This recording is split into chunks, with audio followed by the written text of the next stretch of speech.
Halo, nama saya Putri Yohana. Saya dari kelas 11 IPA. Di sini saya akan menjelaskan dan menjawab beberapa pertanyaan dari guru saya, Pak Franklin, mengenai virus corona. Pertanyaan yang pertama, apa perbedaan physical distancing dan social distancing? Social distancing itu adalah tindakan pembatasan untuk mengendalikan infeksi non-farmasi atau memperlambat penyebaran suatu penyakit menular. Sedangkan dilihat dari artinya, physical distancing itu merujuk pada tindakan menjaga jarak fisik antara satu orang dengan orang yang lain. Pertanyaan yang kedua, mengapa negara lain memilih lockdown dan Indonesia tidak?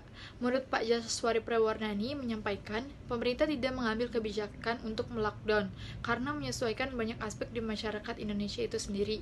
Menurut dia, tidak semua negara akan baik dan berhasil dalam menghadapi COVID-19 dengan melakukan lockdown. Presiden juga menegaskan bahwa tidak boleh memutuskan sesuatu hanya berdasarkan apa yang populer di negara lain, akan tetapi tetap harus memperhatikan dan mempertimbangkan bagaimana budaya, kondisi sosial masyarakat terkhusus di Indonesia itu sendiri. Barulah memutuskan suatu kebijakan agar tidak menyesal pada akhirnya. Nomor 3, bagaimana kalau aturan lockdown diterapkan di Indonesia? Lockdown itu berarti menutup total akses dari segala penjuru di seluruh lapisan masyarakat. Jadi kalau misalkan Indonesia diterapkan lockdown, maka aktivitas ekonomi akan lumpuh. Dan itu bakalan jadi dampak lockdown terburuk bagi Indonesia. Dampak yang kedua dari lockdown itu bagi distribusi barang dan jasa. Apabila keputusan lockdown dijalankan, masyarakat akan mulai mengkalkulasi kebutuhan sehari-hari mereka. Perilaku konsumsi pun akan berubah. Lockdown akan menimbulkan fenomena panic buying di masyarakat dan hal tersebut akan mengganggu kelancaran distribusi barang dan jasa. Pertanyaan yang keempat, kenapa Indonesia memakai aturan social distancing? Karena social distancing itu dinilai bisa mengurangi resiko penyebaran virus corona. Karena virus ini menular antar manusia melalui droplet atau partikel air liur saat penderita bersin atau batuk.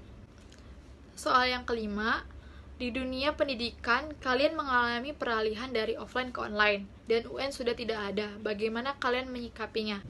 Menurut saya, tentang peralihan offline ke online itu sangat bagus, tetapi harus memperhatikan jadwal para guru mengajar di kelas tersebut. Terkadang guru memberikan tugas berlebihan dan deadline yang harus cepat, sehingga membuat kita siswa menjadi berpikir bahwa lebih baik belajar di sekolah. Ada juga nih, guru yang bukan jam kelasnya tetapi memberikan tugas, yaitu membuat kami siswa keteteran dengan tugas yang diberikan oleh guru tersebut. Sedangkan untuk UN tidak ada, menurut saya ini adalah prinsip dasar Kemendikbud yang sangat efisien untuk keamanan dan kesehatan siswa-siswi dan keamanan keluarga siswa-siswi itu sendiri.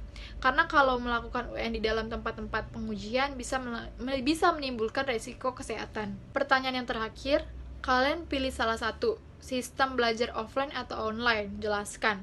Saya pribadi, saya memilih belajar offline di sekolah karena interaksi secara langsung bisa membuat diskusi menjadi aktif. Kelas pun dapat memberikan kesempatan lebih aktif untuk mendiskusikan topik yang dibicarakan. Hal ini juga memberi kesempatan bagi siswa untuk lebih interaktif ketika melakukan presentasi. Terima kasih telah menonton video yang telah saya jelaskan mengenai virus corona yang diberikan pertanyaan oleh guru saya, Pak Franklin.